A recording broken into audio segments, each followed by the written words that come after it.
Hi guys, आज हम बात करेंगे येस बैंक के बारे में। इसका जो एफपीओ इशू हुआ है फॉर द पब्लिक ऑफरिंग, उसके हम डिटेल्स देखेंगे। क्या इसमें कोई लॉकिंग पीरियड है या नहीं, वो जानेंगे।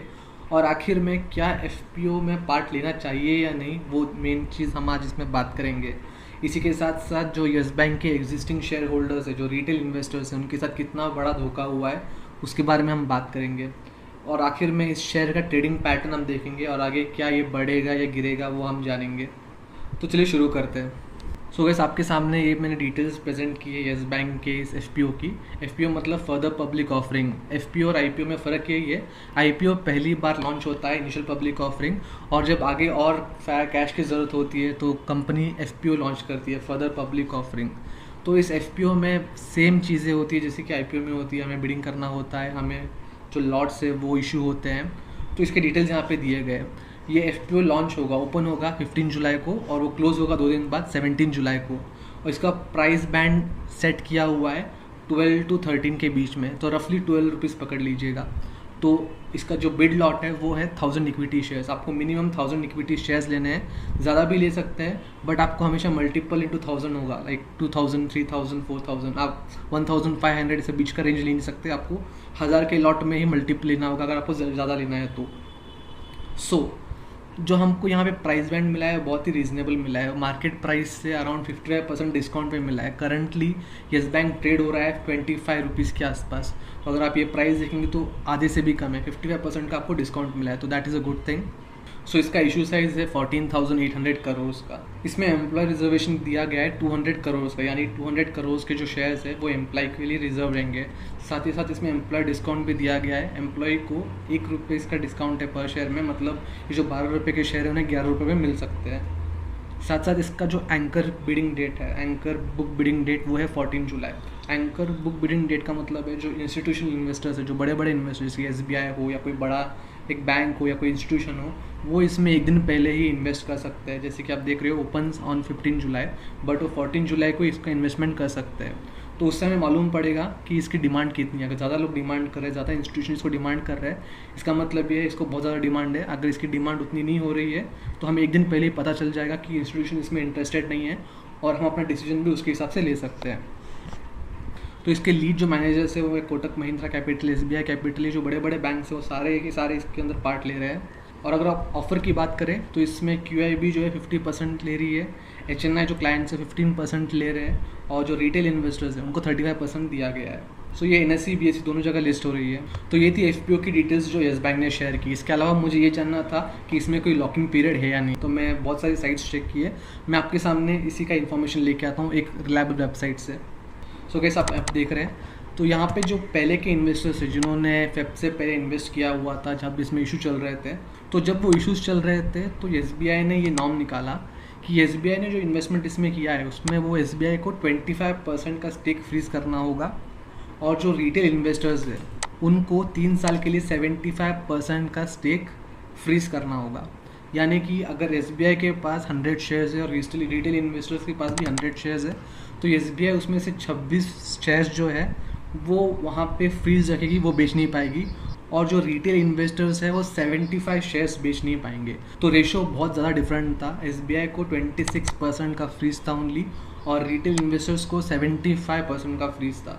तो मुझे जानना ये था ऐसा कोई फ्रीज या ऐसा कोई मेमोरेंडम या ऐसा कोई लॉकिंग पीरियड इस शेयर में है या नहीं सेकेंड राउंड में। तो यहाँ पे क्लियरली लिखा गया है, the second round of investment the private lender will not face any restriction in term of lock in. SBI has committed to invest 1,760 crores in yes bank follow on public offer। तो इसमें second round में ऐसा कोई भी restriction या कोई भी जो लॉक इन है इसमें नहीं है, तो आप बेधड़क इसमें ले सकते हैं, लॉक इन का सोचे बिना। तो अब बात करते हैं कि आपको इस एफपीओ में इन्वेस्ट करना चाहिए या नहीं। तो सबसे पहली बात, यहाँ पे जो प्राइस किया गया है कोट वो बहुत ही ज़्यादा अट्रैक्टिव है, 12 रुपीज़, जो कि 50% डिस्काउंटेड प्राइस। तो इतना डिस्काउंटेड प्राइस नॉर्मली मिलता नहीं है, बट इस केस में आई थिंक क्योंकि इनको बहुत ज़्यादा ज़रूरत है पैसों की, तो इन्होंने ये प्राइस जो है कोट किया गया है। अभी इस शेयर का वैल्यू चल रहा है 25 रुपीज़। तो ये न्यूज़ नहीं है, इसको आते हुए 4-5 दिन हो गए। अगर इस शेयर को गिरना होता तो अब तक काफ़ी ज़्यादा करेक्ट हो चुका होता, बट अभी तक इसमें कोई करेक्शन आया नहीं है, कोई नोटिसेबल करेक्शन आया नहीं है, ये ज़्यादा गिरा नहीं है। तो आई बिलीव कि हम इसमें छोटी सी पोजीशन बना सकते हैं। 1000 क्वांटिटी जो है अगर किसी के पास कैपेबिलिटी है तो इसमें ख़रीद सकते हैं। 1000 के हिसाब से ये हुआ 12,000। और इसको लॉन्ग पोजीशन रखना नहीं है। जैसे ही आपको इसका अलॉटमेंट मिलता है अगले दिन ही जो भी प्राइस होगा उससे बेच देना है। फॉर एग्जांपल आप ये समझिएगा, अगर ये शेयर गिरते गिरते भी अगर 20 तक आ गया है तो आपको 12,000 का अलॉटमेंट मिलता है, आपको उसी दिन इसको 20 के प्राइस में बेचना है, तो आप कुछ भी करके 8,000 के प्रॉफिट में तो रहोगे ही। और मेन थिंग इसमें यह है कि इसका लोअर सर्किट इतना ज़्यादा है क्योंकि बहुत ज़्यादा वॉलेटाइल शेयर है, तो येस बैंक का लोअर सर्किट ही काफ़ी ज़्यादा नज़दीक है, 5% 10%। तो ये शेयर गिर के भी 20 तक गिरने को इसको 2 हफ्ते तो लग ही जाएंगे। तो अगर आप लॉन्ग टर्म व्यू रख रहे हो तो आई विल नॉट से, बिकॉज लॉन्ग टर्म में शेयर का हमें पता नहीं है क्या है, बिकॉज लोगों का इस पर ट्रस्ट गया है और पता नहीं SBI कौन सा रूल इस पर वापस लाए कि इसमें और लॉकिंग पीरियड बढ़ाए या कुछ ना कुछ करे, बिकॉज ये अभी कॉर्पोरेट रूल से नहीं चल रहा है बैंक, ये पूरा RBI के अंडर है। RBI अपनी मनमानी कर रहा है, उसे जो ठीक लग रहा है बैंक के इंटरेस्ट में वो जस्ट रूल लेके आ रहा है, उसको कोई ऑब्जेक्ट नहीं कर पा रहा। तो आप लॉन्ग टर्म के व्यू में मत लीजिएगा, शॉर्ट टर्म के व्यू में शॉर्ट टर्म पैसे कमाने हैं तो ये बस अलॉटमेंट में आप चाहिए तो इन्वेस्ट कर सकते हैं। आप 12,000 इन्वेस्ट कीजिए, आप सेम डे जैसे आपको अलॉटमेंट मिलता है उसके अगले दिन जैसे आपके डीमैट में शेयर आते हैं आप बेच दीजिएगा, जो भी आपको प्रॉफिट मिलता है उसमें इतना श्योर होगा कि वो प्रॉफिट 12 रुपये से कम नहीं होगा। बिकॉज जैसे मैंने कहा इस शेयर को नीचे गिरने में काफ़ी टाइम लग जाएगा, बिकॉज 25 रुपीज़ का ये शेयर है। अगर हम 10% का भी अगर इसके लिए लोअर सर्किट पकड़ते हैं तो 2 रुपये से गिरते गिरते इसको 1-2 हफ्ते तो लग ही जाएंगे, तब तक हमारे पास ये शेयर आ जाएंगे, हम उससे पहले बेच भी सकते हैं। तो उस हिसाब से आप स्ट्रैटेजिकली खेलिएगा, ज़्यादा बड़ा रिस्क मत लीजिए। अगर आपको एपेटाइट है आपको लेना ही है तो ले सकते हैं, बट आई वुड सजेस्ट ज़्यादा बड़ा रिस्क मत लीजिए। आप एक क्वांटिटी 1000 की क्वांटिटी बहुत ज़्यादा होगी, आप लेके उसे एक दिन में स्क्योर ऑफ कर दीजिए, आपके पैसे जो आपको अच्छे खासे रिटर्न के साथ ही आ जाएगा। 12,000 पे 8,000 का रिटर्न आपको मिल रहा है तो it's a very big deal. तो आप प्लीज़ आपकी समझदारी से इस पर ट्रेड कीजिएगा। काफ़ी रिस्की स्टॉक है बिकॉज येस बैंक का नाम इतना अच्छा नहीं है, काफ़ी इश्यूज चल रहे थे, बट एक अपॉर्चुनिटी आई है तो मैं बोलूँगा ये अपॉर्चुनिटी मिस मत कीजिएगा। इसमें आपको अगर पार्ट लेना है तो स्मार्टली कीजिएगा। तो अब हम बात करते हैं इस बैंक के एग्जिस्टिंग जो शेयर होल्डर्स हैं उनके बारे में। उनके साथ तो बहुत पहले से नाइंसाफ़ी की गई थी, क्योंकि अगर आप देखेंगे तो जिन लोगों ने 500, 600, 700 इतने बड़े बड़े रेंज में इतने बड़े बड़े प्राइसेस में ये स्टॉक खरीदे थे, उनको जब ये स्टॉक नीचे आया गया 10 रुपये में जब बांटा जा रहा था ये स्टॉक, तभी उनको इसमें पोजीशन लेने दिया गया नहीं। बस SBI को और इंस्टीट्यूशनल इन्वेस्टर्स को इस स्टॉक में हिस्सेदारी दी गई। नॉर्मल रिटेलर्स को अगर वो लोग इसमें हिस्सेदारी देते, उनको अगर एक राइट्स इशू के फॉर्म में 10 रुपये में इन्वेस्टमेंट देते, 10 छोड़िए 15 रुपये में अगर इन्वेस्टमेंट देते तो उनका बहुत सारा लॉस जो है एवरेज आउट हो सकता था, बट नहीं, उनको ये अवेलेबिलिटी की नहीं गई थी। साथ ही साथ जो लॉक इन पीरियड था 75% का रिटेल इन्वेस्टर्स के लिए बहुत ज़्यादा था। 3 साल तक ये बैंक है भी या नहीं पता नहीं, जो लोग थे उसमें फंस गए थे बहुत बुरी तरह से। तो रिटेलर्स को गन पॉइंट पे इसमें जो है लूटा गया था, कुछ कर भी नहीं सकते बिकॉज डायरेक्टली SBI और RBI का रूल था। हम चैलेंज भी किसी को नहीं कर सकते बिकॉज इसमें कॉर्पोरेट तो चला ही गया था। जैसे राणा कपूर लोगों के साथ धोखेबाजी की, वैसी धोखेबाजी यहाँ पे SBI और RBI ने लोगों के साथ की, बिकॉज अभी ऑप्शन भी नहीं है। जो इन्वेस्टर्स हैं उनके पास और कोई ऑप्शन था ही नहीं और ना ही है अभी। वैसा ही सेम चीज़ हुआ है इस बार के अलॉटमेंट में भी। इसमें जो एम्प्लॉयज़ हैं उनके लिए स्पेशल एग्रीमेंट की गई है, उनके लिए स्पेशल डिस्काउंट दिया गया है। जो HNIs है, FNIs है, उन सबको कुछ ना कुछ दिया गया है अलॉटमेंट, या फिर कोई ना कोई एक स्पेशल प्रोविजनिंग की गई है। बट जो एग्जिस्टिंग शेयर होल्डर्स है, रिटेल शेयर होल्डर, उनके लिए कोई स्पेशल नहीं है, कोई डिस्काउंट नहीं है, उनके पास कोई ऑप्शन नहीं है। उनको बस जैसे कि नॉर्मल रिटेलर्स ले रहे हैं बाहर से शेयर 12 रुपये वैसे ही लेना है, जो कि गलत बात है। उनको कुछ ना कुछ देना चाहिए था ताकि उनकी जो लॉसेस है वो कुछ एंड तक तो कवर कर पाए या फिर कुछ एंड तक उससे कम करें, बट ऐसा कोई प्रोविजन इसमें किया नहीं गया है। तो जो एग्जिस्टिंग शेयर होल्डर्स हैं उनके लिए कोई कंपनी की तरफ से कोई राहत नहीं है, कोई रिस्पेक्ट नहीं है गुड से। सो आई बिलीव इस शेयर में लॉन्ग टर्म ट्रेडिंग करना is not a good option, because पता नहीं कौन सा कल रूल ये लेके है और मजबूरी से उसे फॉलो करना ही पड़ेगा, क्योंकि इसमें डायरेक्टली अथॉरिटी है SBI और RBI के पास। वो जो कहेंगे रिटेलर्स को वही करना पड़ेगा। तो इसमें ऐसा कोई ऑप्शन नहीं है। तो आप प्लीज़ इसमें लॉन्ग टर्म पोजीशन बनाने का मत सोचिएगा। शॉर्ट टर्म में आपके जो प्रॉफिट होता है उसे लेके आप स्क्वायर ऑफ कर दीजिए। यहाँ पे मैं आपको लेके आया हूँ NSE की वेबसाइट पे। तो यहाँ पे हम इस शेयर का ट्रेडिंग पैटर्न देखेंगे। अगर आप देखोगे तो ये शेयर जो है क्लोज हुआ था फ्राइडे को, लास्ट ट्रेडिंग प्राइस 25.60 पैसा, जो कि लगभग 4% कम है उसके ओपनिंग प्राइस से या प्रीवियस क्लोजिंग प्राइस से। अगर आप प्रीवियस क्लोजिंग प्राइस देखोगे वो है 26.65 रुपीज़। ये ओपन हुआ था 26.70 जो कि हायर था इससे, बट जो क्लोज होते होते वो 25.55 पे आ गया था और मार्केट करेक्शन के बाद वो 25.60, 5 पैसे का डिफरेंस में आ गया था। उसी दिन उसने लो बनाया 24.20 रुपीज़ का और हाई भी बनाया 26.75 का, बट क्लोज होते होते वो 25.55 पे क्लोज हुआ था। और अगर हम कारोबार की बात करें तो इसमें सेल जो क्वांटिटी है वो है 1,66,00,000 की, और जो बाय क्वांटिटी यहाँ पे दिखाई नहीं दे रही है क्योंकि ये मार्केट क्लोजर के बाद है, ये मैं वीकेंड में वीडियो बना रहा हूँ। तो फ्राइडे को जो इसमें बाय क्वांटिटी दिखाई दी गई थी वो थी 86 लाख की।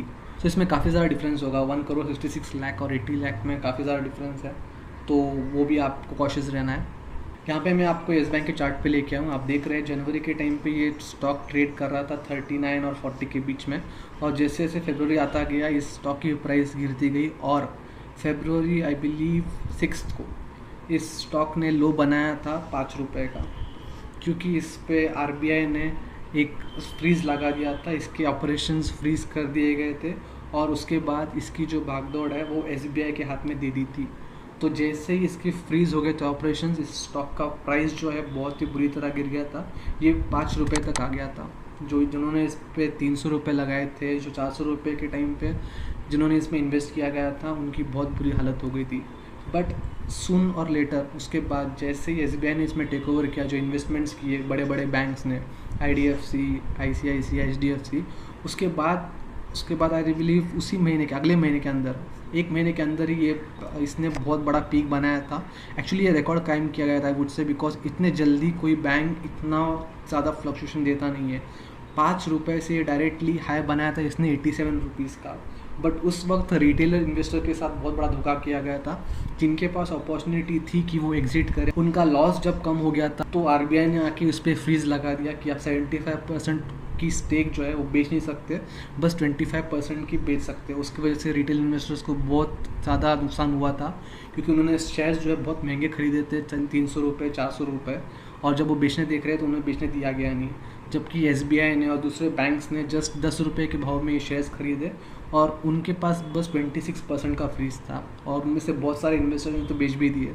मैंने बीच में न्यूज़ सुना था कि IDFC बैंक, ICICI, HDFC, इन्होंने जो भी इन्वेस्टमेंट इस बैंक में किया गया था 10 रुपये के भाव में, जिन्होंने इन्वेस्टमेंट किया था इस बैंक में, उन्होंने अराउंड 30 रुपीज़ या 25 रुपीज़ के भाव में इसे बेच दिया था। जैसी वो एक शॉर्ट टर्म रैली हुई, इसमें लोग खरीदने चालू किए, तो वापस उसी महीने वो नीचे आता गया, और मंथ एंड में वापस वो 25-23 के रेंज में आता गया, और उसके बाद से ये उसी रेंज में जो है खेलते जा रहा है, 25, 26, 28। आप देखोगे इट्स बिन 4 to 5 मंथ्स, ये उस रेंज से ना ऊपर गया है ना ज़्यादा नीचे आया। बट अभी वो बंद हुआ है 25.55 रुपीज़ के आसपास, आई बिलीव, यस 25.55 के आसपास। तो बोलना का मतलब ये है कि ये बहुत जल्दी नीचे आने वाला नहीं है, बिकॉज इसमें जो भी शेयर्स इन्वेस्टेड है उसमें से 75% शेयर जो है बेचे नहीं जा सकते, भले रिटेलर्स के हो या फिर HNIs के हो। HNIs के 25% आई बिलीव बेच नहीं जा सकते। तो बोलने का उद्देश्य ये है कि इसमें बहुत जल्दी फ्लक्चुएशन आएगा नहीं, बहुत धीरे धीरे ये शेयर नीचे जाएगा। अगर आप 12 के भाव में ये शेयर ले रहे हो तो इसका डेप्ट टू इक्विटी रेशियो जो है वो कम हो जाएगा, इसका डेप्ट बढ़ जाएगा। बट ये एक बैंक है, तो बैंक में हमेशा डेप्ट होना चाहिए, बैंक का ऑपरेशन ही डेप्ट पे चलता है, तो इसमें उतना इम्पैक्ट पड़ेगा नहीं। बस डेप्ट टू इक्विटी रेशियो और earning ratio, profit to earning ratio वो कम हो जाएगा शेयर का। बट जैसे कि मैंने कहा, आप लॉन्ग टर्म के अगर व्यू से जा रहे हैं तो डिफरेंट केस, बट अगर शॉर्ट टर्म के व्यू से जा रहे हैं तो आपको ये सब चीज़ों की परवाह नहीं होनी चाहिए। आपको बस ये इसमें शेयर में इन्वेस्ट करना है, अलॉटमेंट में आपको प्रॉफिट लेके यहाँ से निकलना है। तो वैसे ही आप व्यू रखिएगा, क्योंकि अगर आप देखोगे तो इसका जो लोअर रेंज है, जो इसका लोअर सर्किट है, वो जल्दी ही हिट हो जाएगा। अगर इसने 25 से 24, 23 भी आ गया तो उसका लोअर सर्किट हिट होते जाएगा। तो वैसे नीचे आते आते 12 की नीचे आते आते बहुत काफ़ी टाइम लग जाएगा, तब तक आपके पास आपके शेयर आ जाएंगे। मैं खुद एक लॉट खरीदने वाला हूँ, और कल शायद हो सके मैं लाइव ट्रेडिंग भी करके दिखाऊँ उस लॉट के लिए जब मैं अप्लाई करूँ। तो आई होप आप आपका डिसीजन संभाल के लेंगे, सारा एनालिसिस देखिएगा, सारे पॉइंट्स देखिएगा, आपके लिए अगर सही है तो ही लीजिएगा, या फिर अवॉइड कीजिएगा, बिकॉज ये रिस्की शेयर है। बस क्योंकि ये 12% के भाव पे दे रहा है, जो कि 50% कम है करंट मार्केट प्राइस से, इसलिए ये अट्रैक्टिव है शॉर्ट टर्म के लिए। मैं जिस दिन अलॉटमेंट मिलेगा, जैसे ही वो मेरे अकाउंट में आएगा, मैं बेचने वाला हूँ, नो अदर डाउट। भले उसका प्राइस अभी 25 रहे, 20 रहे, 15 रहे, जिस प्राइस से मैंने ख़रीदा है, अगर उस प्राइस के ऊपर रहे, ये ऊपर 1 रुपये भी ट्रेड कर रहा है, तो मैं बेच दूंगा उतने छोटे प्रॉफिट के लिए, बिकॉज मुझे पता है ऐसे ट्रेड्स में छोटे प्रॉफिट्स ही हो सकती है। ये जैसे ऑप्शंस में रिस्क होता है, वैसे ही छोटे शेयरों में रिस्क होता है। और खासकर येस बैंक का क्योंकि रेपुटेशन ख़राब है, पता नहीं SBI कौन सा रूल लाए, तो मैं ये होल्डिंग्स को लॉन्ग टर्म रखने की सोचूंगा भी नहीं, ना ही मैं आपको सलाह दूंगा। तो आई होप आपको वीडियो समझ गई होगी। आपसे अगले हफ्ते फिर मिलूंगा, तब तक के लिए गुड बाय, टेक केयर।